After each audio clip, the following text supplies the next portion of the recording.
네, 안녕하세요. 반갑습니다. 꼼꼼히 성경 읽기 오늘 7번째 시간 7강 같이 한번 하겠습니다. 성경과 노트 준비하시고요. 하루 한 절 부활을 찾아서 여러분들이 날마다 하시면 좋은데 저와 함께하는 시간 외에 여러분들이 혼자 여러분들이 좋아하는 성경 구절 가지고 한번 해보시면 좋지요. 오늘 또 하나님이, 예수님이, 성령님이 누구신가 찾는 것.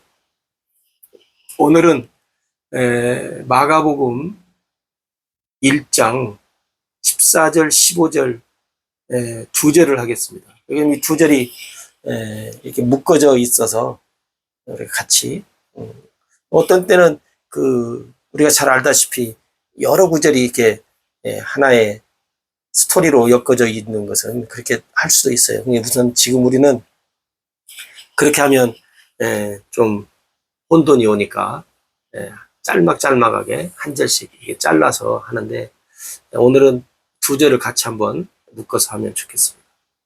자, 마가복음 1장 14절 15절 두 절입니다. 같이 한번 볼까요? 요한이 잡힌 후 예수께서 갈릴리에 오셔서 하나님의 복음을 전파하여 이르시되 때가 찼고 하나님의 나라가 가까이 왔으니 회개하고 복음을 믿으라 하시더라. 아멘. 그대로 우리 나와 있는 대로 한번 합니다. 요한이 잡힌 후에 예수께서 갈릴리에 오셔서, 그럼 뭐예요? 갈릴리에 오신 예수님. 갈릴리에 오신 예수님. 갈릴리에 오신 예수님. 그 다음에 하나님의 복음을 전파하여. 그대로 하면 되죠? 하나님의 복음을 전파하신 예수님. 혹은 뭐 전파하시는 예수님도 되고. 그 다음에 하나님의 복음. 그럼 뭐예요? 복음이 있으신. 복음이 있으신. 혹은 복음을 가지신 하나님. 네. 그 다음에 이르시되 때가 찼고, 때가 찼다고, 때가 찼다고 하시는 예수님. 때가 찼다고 하시는 예수님. 그 다음에 하나님 나라가 가까이 왔으니 그대로 하시면 되죠. 하나님의 나라가 가까이 왔다고 하시는 예수님. 네.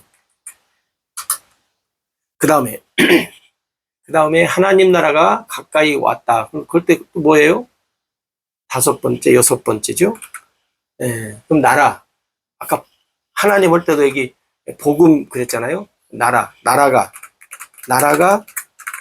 있으신 하나님. 나라가 있으신 하나님. 네, 그 다음에 회개하라고 하시는 예수님. 그 다음에 8번째, 복음을 믿으라고 하시는 예수님. 복음을 믿으라고 하시는 예수님. 8개를 찾았습니다. 혹시 더 찾을 수도 있어요. 좀 빠르신 분들은 혹시 왜 더 찾을 수 있는데 안 찾나 혹시 그렇게 생각하실 수도 있거든요. 근데 여러분들이 혹시 너무나 처음부터 또 좀 힘들게 하면 포기하실까봐. 그렇지 않아도 많은 분들이 꼼꼼히 하는 거 별로 어렵지 않은데 자꾸 어렵다고들 하시니까 제가 할 말이 없는데 여러분들이 한번 꾸준히 하시면 참 좋은데. 자, 정리해 봅시다. 찾은 거 8개 찾았어요. 갈릴리에 오신 예수님, 하나님의 복음을 전파하신 예수님, 복음이 있으신 하나님, 때가 찼다고 하시는 예수님, 하나님 나라가 가까이 왔다고 하시는 예수님, 그리고 나라가 있으신 하나님, 회개하라고 하시는 예수님, 복음을 믿으라고 하시는 예수님.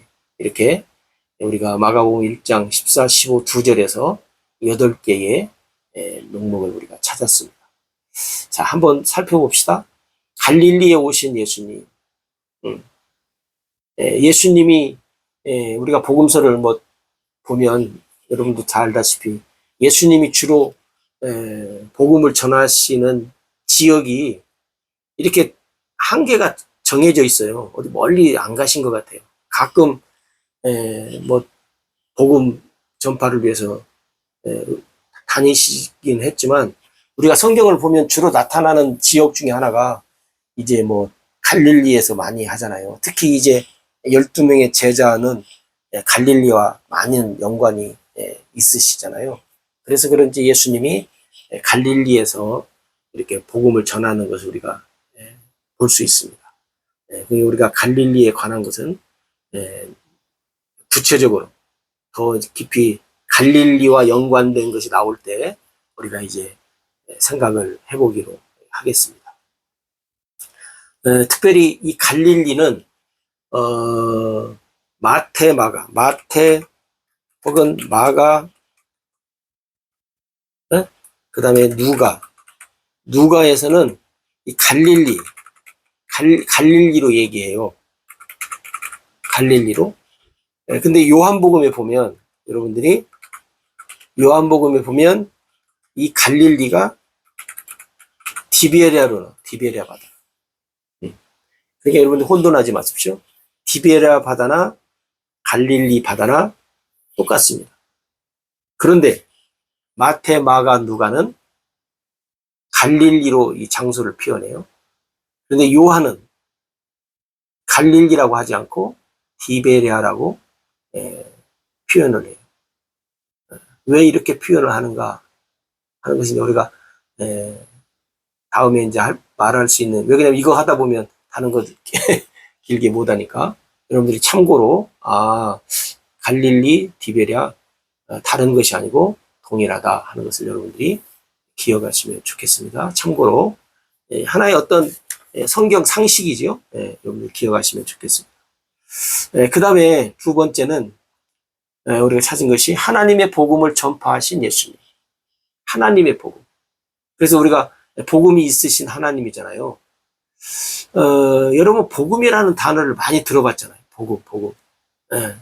사실 복음은 뭐예요? 사실 복음은 예수님이 복음이라고 하죠. 예수님이 복음이셔요.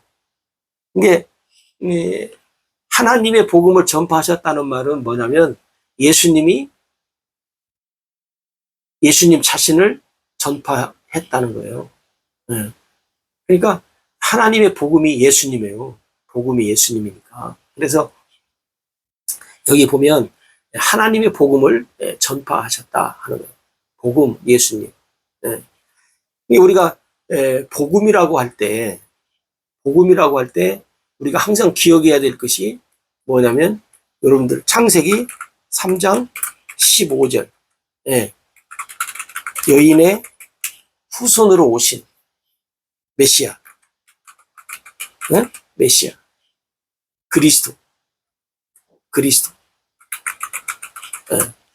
그래서 복음이라고 할 때 우리가 언제 한번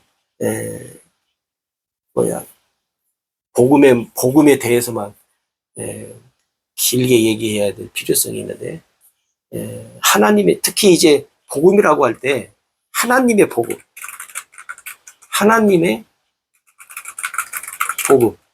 혹은 예수님의 복음, 그 다음에 그리스도의 복음, 이렇게 우리가 이제 얘기를 해요. 복음이라고 할 때. 그래서 여러분들이 혼돈하지 않았으면 좋겠고, 그 다음에 하나님의 복음 혹은 하나님의 나라의 복음, 하나님의 나라의 복음. 그것을 또 천국 복음. 예. 이렇게 얘기들을, 성경에 이렇게 나와요.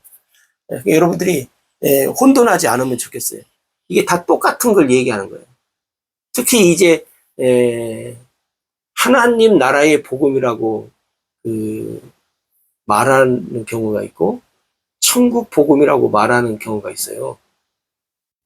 하나님 나라라고 이야기할 때는 아마 복음을 전하는 사람들이 이방인들을 향해서 복음을 전할 때는 천국이라는 단어를 사용하지 않고 하나님이라는 단어를 사용했어요. 특히 이제 누가복음에 보면 하나님 나라라는 단어가 많이 나와요. 천국이라는 단어가 거의 없어요. 왜? 누가가 그 복음을 전할 때 이방인들을 향해서 복음을 전하는 일이 많았기 때문에 그런 것 같아요. 그 다음에 천국 복음이라고 할 때는 특히 이제 마태복음에 보면 하나님 나라라고 하지 않아요. 거의 천국 복음이라고 그래요. 천국. 왜냐하면 마태는 그 유대인들을 대상으로 복음을 전한 사람 중에 하나라 대부분 유대인들은 하나님을 다 알고 있잖아요. 그래서 그 하나님의 나라가 천국이다 하는 것을 이야기를 한 거예요. 이게 아마 그 전도 대상이 누구냐에 따라서 이 사람들이 알아듣기 쉽게 표현을 한 것 같아요. 오늘 우리도 그러잖아요. 사람마다 자기가 쓰는 단어가 있고 또 잘 쓰는 단어를 이렇게 표현할 때 표현하듯이 아마 성경도 그런 것 같아요. 그래서 이 복음을 전하는 사람들이 이 사람들이 대상이 누구냐? 하나님 나라라고 해야 잘 알아들을까? 천국이라고 해야 잘 알아들을까? 할 때 아마 사용을 그렇게 지혜롭게 한 것 같아요. 여러분들도 이제 하나님 나라는 주로 그 이방인들을 향해서 쓸 때 사용했다. 특히 누가복음에는 하나님 나라라고 표현이 많이 되어져 있고 천국 복음은 유대인들, 하나님의 백성들을 향해서 말할 때는 천국이라는 단어를 썼다. 기억하시면 좋겠고 그 다음에 이 복음이라고 말할 때는 똑같아요. 하나님의 복음, 하나님 나라의 복음, 예수님의 복음, 그리스도의 복음, 천국 복음. 이게 하나를 이렇게 말할 때 이게 다양하게 하나, 둘, 셋, 넷, 5개로 이렇게 단어를 사용했어요. 본게 복음을 전하는 사람들이 왜 하나님의 복음이라고 또 어떤 때는 하나님 나라의 복음이라고 어떤 때는 예수님의 복음이라고 그러고 어떤 때는 그리스도의 복음이라고 그러고 어떤 때는 천국 복음이라고 그러고 왜 그렇게 했을까 할 때 여러분들이 참고로 기억하시면 좋은 게 뭐냐면 복음을 전할 때 복음을 듣는 대상자들이 어떤 단어를 써야 이 사람들이 알아듣기 쉬울까라고 생각을 해서 아마 그렇게 사용을 한 것 같아요. 여러분들도 참고로 그렇게 기억을 하시면 되고 여러분들도 이게 동일한 거구나 기억을 하시면 좋겠습니다. 그 다음에 세 번째는 복음이 있으신 하나님 그랬어요. 아까 하나님의 복음을 전파했다고 했는데 이 하나님의 복음을 전파한 이 복음, 복음이 있으신. 그러면 아까 그랬잖아요. 복음은 누구라겠어요? 예수님. 그럼 누구예요? 예수님은 하나님의 아들이잖아요. 그러니까 복음을 아들을 가지신 하나님, 복음을 가지신 하나님. 그래서 우리가 복음이라고 할 때 아까 창세기 3장 15절을 얘기했잖아요. 그러니까 하나님의 복음이라고 그래요. 하나님의 복음이라고 할 때 왜 하나님의 복음이냐? 우리가 이제 여러분들이 상식적으로 아마 기억을 하실 겁니다. 복음 그러면 뭐예요? 기쁜 소식 그러잖아요. 기쁜 소식. 그러니까 이 기쁜 소식이 아마 여러분들은 그렇게 기억할 거예요. 누구에게 기쁜 소식이냐? 나한테, 우리한테, 다시 말하면 사람에게 기쁜 소식을 얘기를 하는 경우가 있어요. 물론 사람에게도 기쁜 소식이죠. 근데 사람에게 기쁜 소식이기 전에 이 소식은 누가 기뻐하는 소식이냐면 하나님이 하나님이 기뻐하는 하시는 소식이에요. 네? 하나님이 기뻐하는 소식이 나에게도 기쁜 소식이 이제 된 거죠. 내가 먼저가 아니라고요. 우리는 항상 우리가 구원 또 뭐 복음에 관해서 얘기할 때 사람이 첫째 중심이 되는데 아니에요. 여러분 이제 그것을 서서히 좀 그걸 버리면 좋겠어요. 하나님이 첫째예요. 복음, 기쁜 소식이. 그러면 왜 기쁜 소식이냐? 그러면 하나님이 우리 사람에게 뭐 구원의 기쁜 소식, 죄를 용서되는 소식, 뭐 천국 가는 기쁜 소식. 이게 다 사람 중심으로 우리가 배웠거든요. 그게 잘못됐냐? 아니에요. 잘못된 건 아니에요. 잘못된 건 아닌데 그러다 보니까 뭐가 우리가 이제 잘못 생각을 하냐면 항상 인간 중심이에요. 하나님 중심이 하는. 말은 뭐 하나님 중심, 성경 중심, 교회 중심 뭐 이렇게 얘기하면서 가르칠 때 우리가 배울 때는 이렇게 기쁜 소식입니다. 누구에게 기쁜 소식이에요? 우리한테, 사람한테. 하나님이 예수님 보내주셔가지고 우리를 구원하시는 일, 죄 씻는 것 이런 여러 가지 것들이 사람에게 맞아요. 맞은데 사람에게 기쁜 소식이기 전에 네? 사람에게 기쁜 소식이 되기 전에 하나님이 기뻐하는 소식이었다는 거예요. 하나님이 기뻐하는 소식. 이 복음은 그러니까 누가 기뻐하는 소식이에요? 하나님이 기뻐하는 소식. 복음할 때. 네? 이 복음할 때 하나님이 기뻐하는 소식이에요. 하나님이 기뻐하는 소식이 우리 사람에게, 나에게 기쁜 소식이 된 거예요.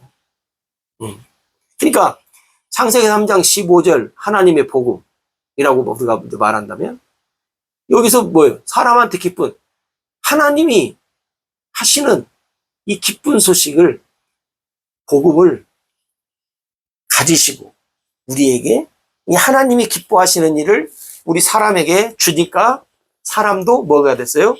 기뻐하는 일이 됐다 그 말이에요.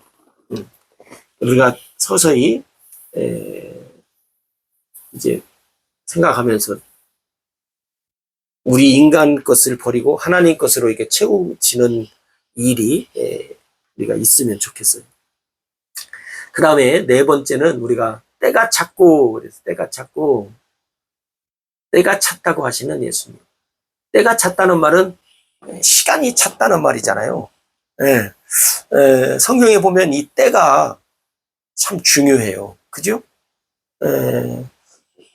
예를 들어서 우리가 이제 알아듣기 쉽게 얘기하면 노아 홍수 때, 노아 때 하나님이 세상을 멸망시킬 때 멸망의 때가 찼죠. 그죠? 소돔과 고모라 성도 그렇고 예를 들어서 느니의 성도 하나님이 때를 딱 정하죠. 언제? 40일. 40일 있으면 망한다. 시간, 때를 딱 정해요. 그러니까 여러분들이 때가 찼다는 말은 뭐냐면 하나님이 이 복음을 전하실 때, 다시 말하면 메시아를 보내실 때 오래전부터 메시아를, 이게 창세기 3장 15절에 메시아를 보내겠다고 얘기했잖아요. 그때가 찼다는 거예요. 그때. 그래서 그것을 갈라디아 4장 4절에 보면 뭐라고 나왔어요? 때가 참해 그래요. 때가 참해. 하나님이 그 아들 그리스도를 그 아들을 보내사 여자에게 나게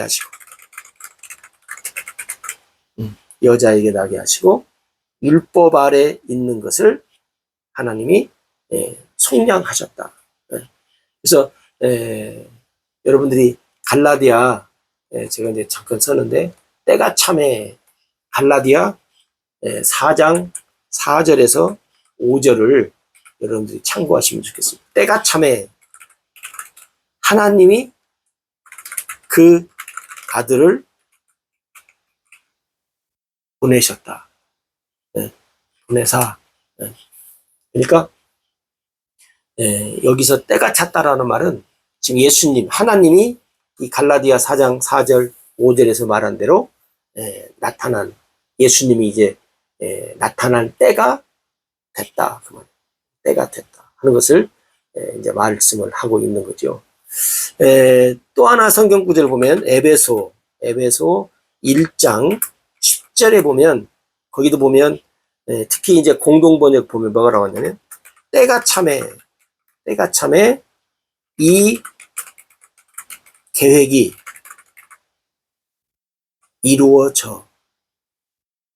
이루어져서 하늘과 땅의 모든 것이 그리스도를 머리로 하고 하나가 될 것이다.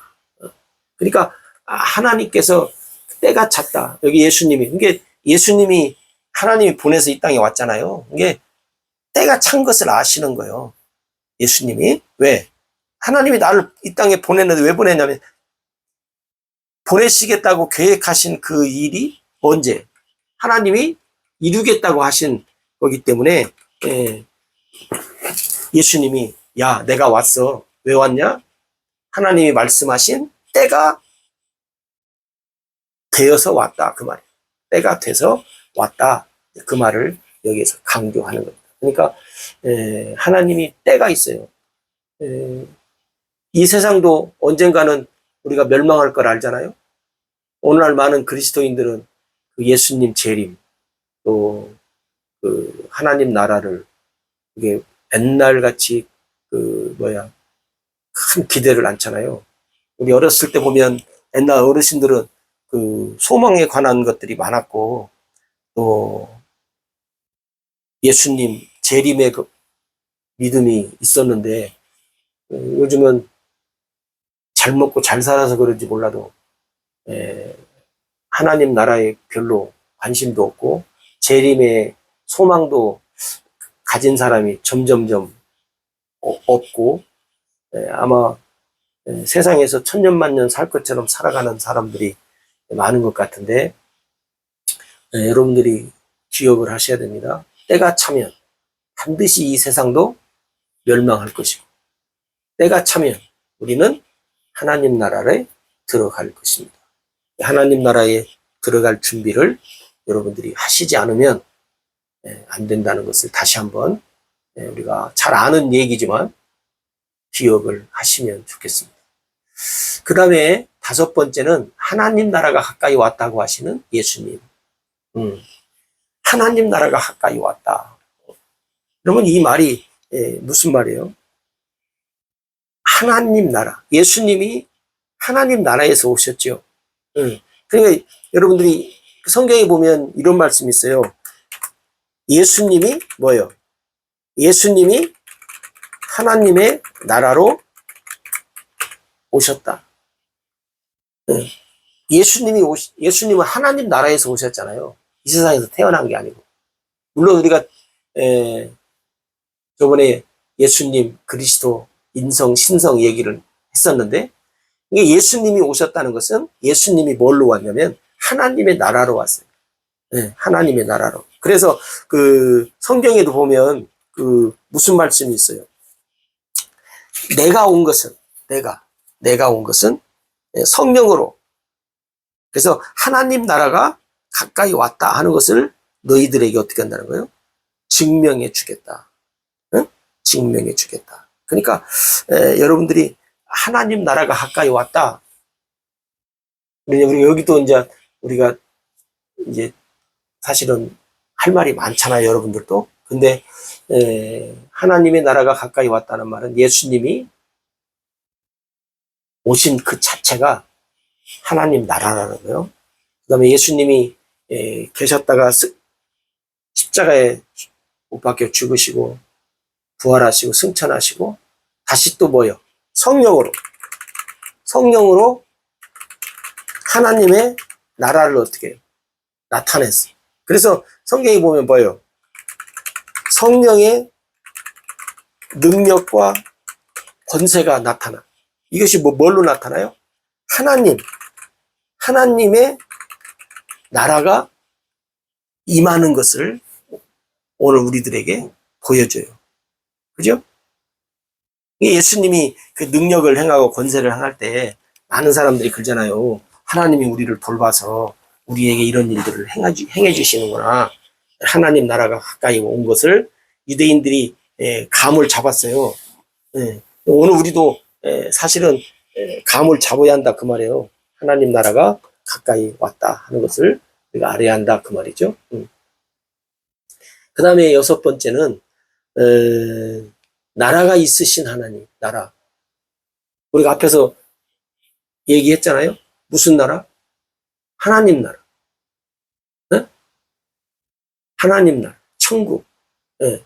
하나님 나라, 천국이 있음을 우리에게 얘기해 줬잖아요. 그러니까 하나님은 뭐가 있어요? 나라가 있어요. 나라. 하나님 나라. 그래서 우리가 나중에 다 천국, 천국에 간다. 알잖아요. 이 천국에 뭐예요? 하나님의 백성들이 이제 들어가잖아요. 천국을 누가 가요? 하나님의 백성이 가요. 그죠? 그러니까 여러분들이 이제 잘 기억을 하셔야 돼요. 천국에 하나님의 백성이 간다. 그래서 예수님도 내가 이 땅에 온 것은 우리가 잘 알다시피 마태복음 1장 21절에 보면 뭐예요? 아들을 낳으리니 이름을 예수라고 하라. 그가 자기 백성을 죄에서 구원하겠다. 이 자기 백성이 하나님의 백성이죠. 그리고 마태복음 2장 6절에도 보면 뭐라고 말하냐면 이스라엘의 목자로 오신 예수님을 거기서 얘기해요. 내가 이스라엘 왔다. 그리고 또 마태복음 15장 24절에도 보면 예수님이 뭐라고 하냐면 나는 이스라엘의 잃어버린 자를 찾아 구원하려 왔다. 이스라엘의 잃어버린 자를 찾아 구원하려고 내가 왔다. 이게 예수님이 이 땅에 오신 것은 누구를 위해서 오셨냐면 하나님의 백성을 위해서. 왜? 하나님 나라에 들어가게 하기 위해서 오셨다. 마가복음 1장 14절 15절이 굉장히 할 말이 많은 말씀이에요. 이 짧은 2절인데 굉장히 이렇게 할 말이 많은 말씀인데 여러분들이 이 정도로 기억을 하시면 좋겠습니다. 나라가 있는데 이 나라는 하나님의 백성이 들어가는. 그래서 예수님이 이 땅에 오신 이유와 목적도 뭐예요? 하나님의 백성을 죄에서 구원하기 위해서. 이스라엘의 목자가 되기 위해서. 그 다음에 이스라엘의 잃어버린 자를 찾아 구원하기 위해서 오셨다 하는 거.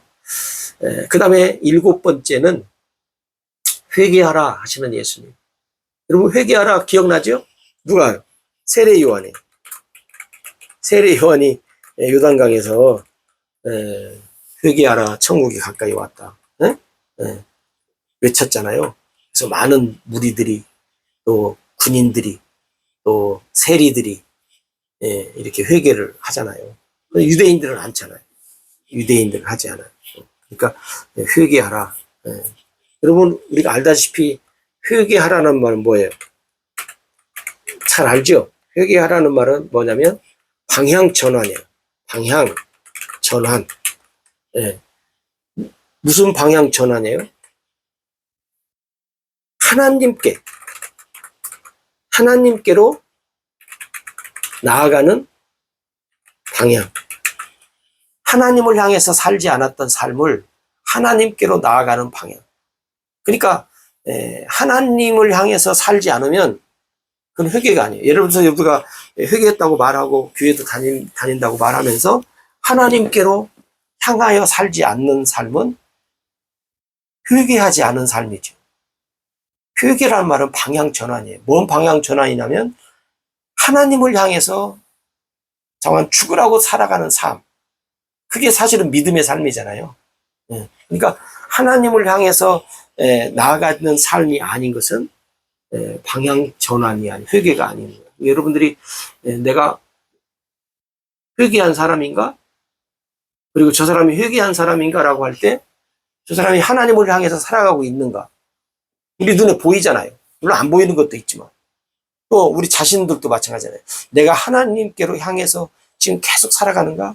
내가 생각하는 것이나 마음 먹는 것이나 내가 시간 쓰는 것이나 돈 쓰는 것이나 뭐 모든 것이 하나님께로 향해서 내가 살아가는 삶을 살고 있는가? 그렇다면 나는 회개한 자지만 그렇지 않다면 우리가 다시 한번 확인을 해야 됩니다. 그 다음에 8번째, 복음을 믿으라고 하시는 예수님. 복음. 복음이 예수님이라고 했잖아요. 다시 말하면 믿음의 대상자요. 믿음의 대상자가 있어요. 세상 모든 사람들이 물론 아무것도 안 믿는 사람들도 있지만 믿는 거 보면 다 믿음의 대상자가 있잖아요. 우리의 믿음의 대상자는 뭐예요?